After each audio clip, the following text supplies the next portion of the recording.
Suresh Prabhu. Sir,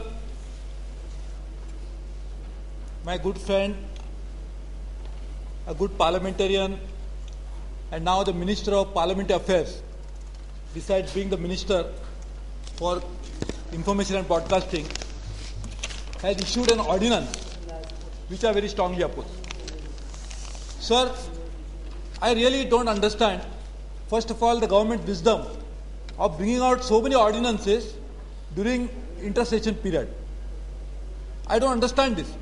That's suddenly why the government should start thinking that now their job is not to govern but to legislate. Sir, this is basically an encroachment on the powers inherently provided to the parliament. And therefore, any ordinance that issued should be opposed. But I oppose it mainly because it is introduced by a person who is also Minister of Parliamentary Affairs. So the Minister of Parliamentary Affairs, I should request him, while he is replying on the bill as information broadcasting, but on the ordinance as a Minister of Parliamentary Affairs, whether he will agree that an ordinance like this should be issued. And sir, what is the urgency? Ordinance can be issued on a very urgent matter. So here, the urgency, as has been explained, is that suddenly we realize that somebody who is occupying that office as the chairman of Prasar Bharati is more than 70 years of age. We suddenly realize.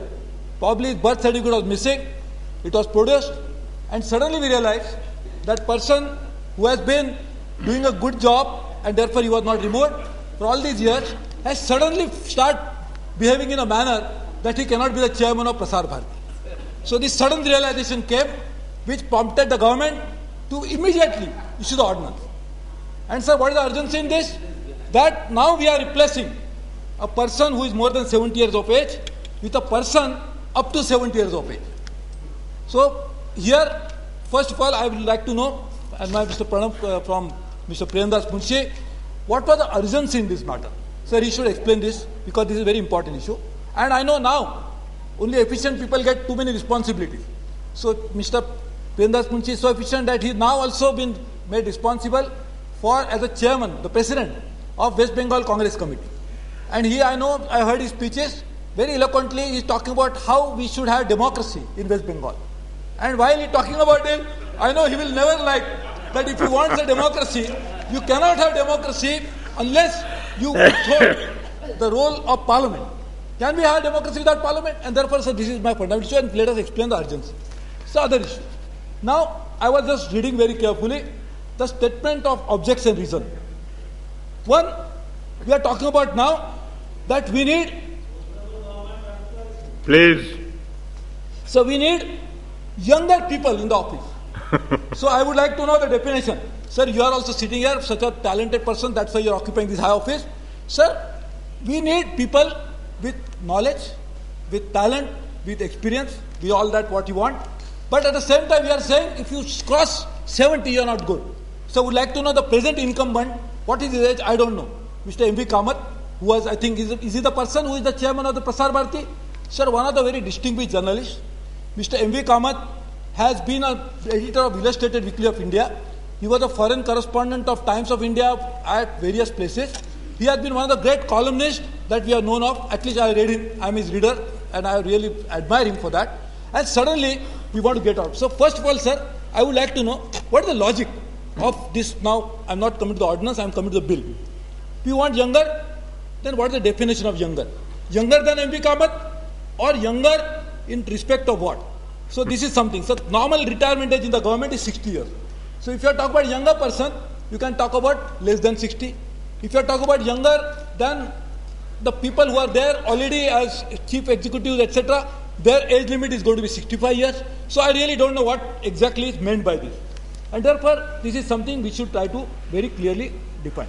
Sir, I think this ordinance, when it is issued, it mentions very importantly that any person holding office as a chairman immediately before the commencement of the said ordinance, he ceases to hold office as such chairman. As such chairman, if his appointment is inconsistent with his subsection and is not entitled to any compensation because of ceasing to hold such office. So it looks like that we have issued the ordinance primarily to get rid of one person. Is it so? I would like to know. If it is so, the reason thereof. And if it is not so, what was the necessary for an ordinance? So this is something which I would really like to know. Sir, first of all, this Prasar Bharati bill, when it was passed in the parliament, I think the history really goes back to 1977, after the emergency it was introduced. We thought at that particular time there are not many private media, private channels, particularly electronic one, which was functioning.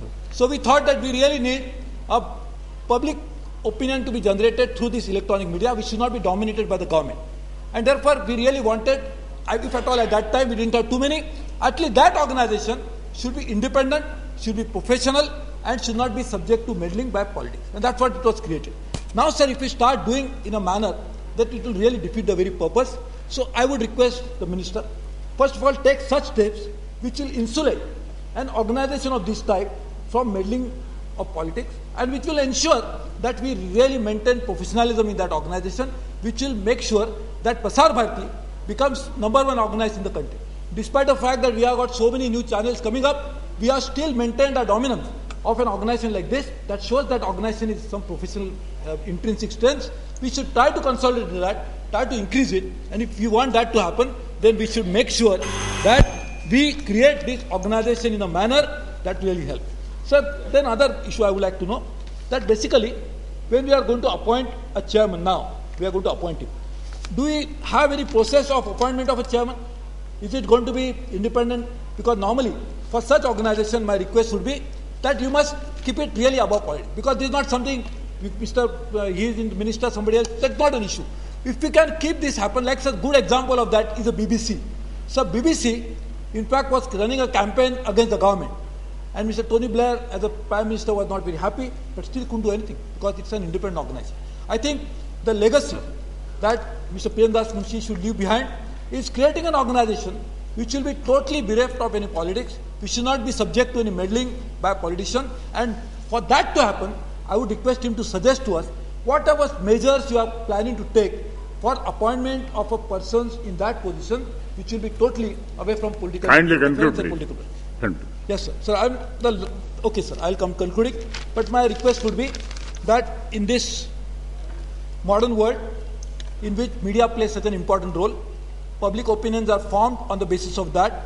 We have a responsibility as Parliament to ensure that this particular fifth estate is properly protected and properly promoted.